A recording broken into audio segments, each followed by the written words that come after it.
Bonsoir, Bonsoir. bienvenue à l'heure des livres, Daniel Picouli. Bon, nul besoin de vous présenter.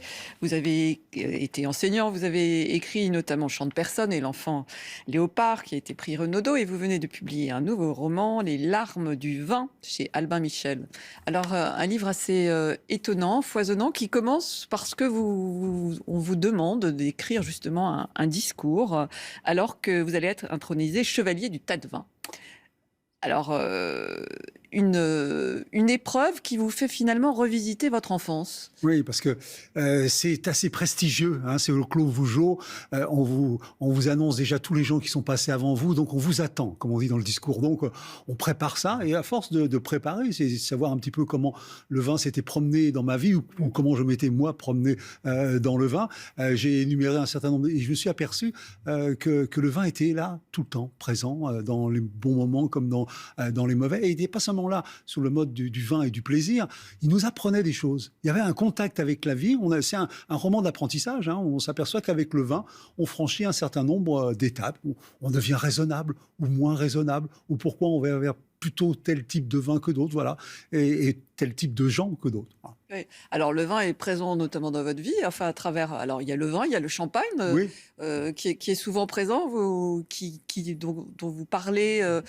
Avant votre naissance, même, Oui. Il y a un moment in utero, Oui. Ah oui, où complètement. vous parlez à propos de la victoire de Marcel Cerdan. Oui, absolument.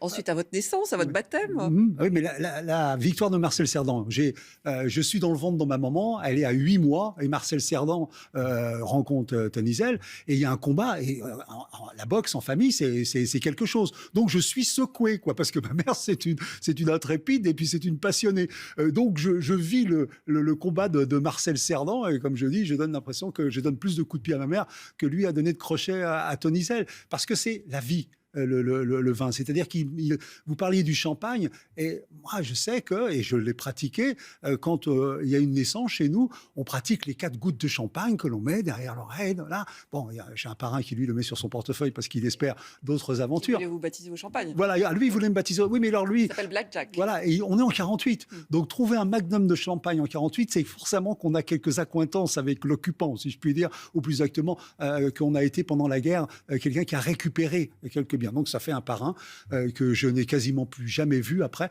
parce que je crois bien qu'il est allé se réfugier en Argentine, où il y a eu pas mal de collabos, entre guillemets. Donc j'ai peut-être un parrain collabo, mais il était extrêmement romanesque, et il m'a envoyé chaque année un vin étrange pour mon anniversaire. Alors, vous revisitez, ce que je disais, votre enfance à travers cette évocation du vin, et il y a un personnage qui est vraiment omniprésent, important, c'est votre mère, Oui. Mame, comme vous dites, Ah oui, qui oui. est Paulette, Oui.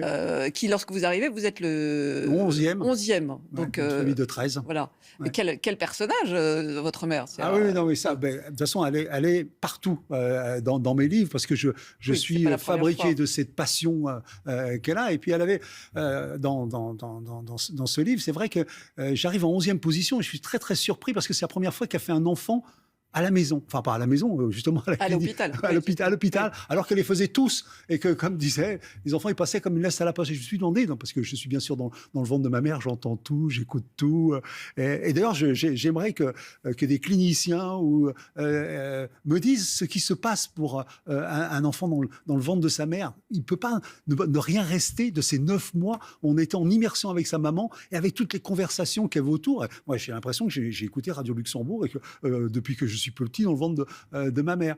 Donc, effectivement, ma mère, c'est un personnage qui, depuis toujours, est un guide dans cette histoire-là. Et en fait, souvent, j'écris des romans. Mes parents ont malheureusement disparu très tôt. J'ai l'impression qu'en écrivant des romans, je les fais revivre. Et c'est ça, moi, quand j'ai une conversation avec ma mère, je vis ces moments-là. Et c'est de la réalité. C'est-à-dire que si on me disait que ce n'est pas un souvenir, ou si on essaie de contester mes souvenirs, non. Ce que je raconte de ce qui s'est passé avec ma mère, c'est du vrai. C'est du vrai. Alors, on parle de vin, on parle d'alcool. Alors, il y a aussi un joli chapitre qui n'a rien à voir sur Françoise Verny, qui était la fameuse papette de l'édition. Oui.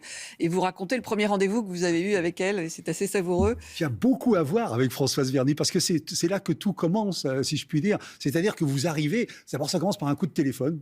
Plein d'auteurs vous le raconteront, qui fait là, par exemple, allô, chérie, il faut qu'on se parle. Bon, d'accord, ça marche comme ça.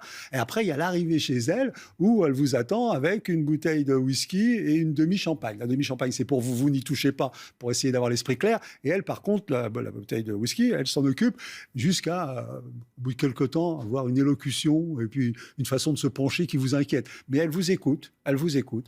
Vous devez lui raconter quels sont vos projets. Et dans une espèce de vapeur comme ça, allez chérie, c'est ça.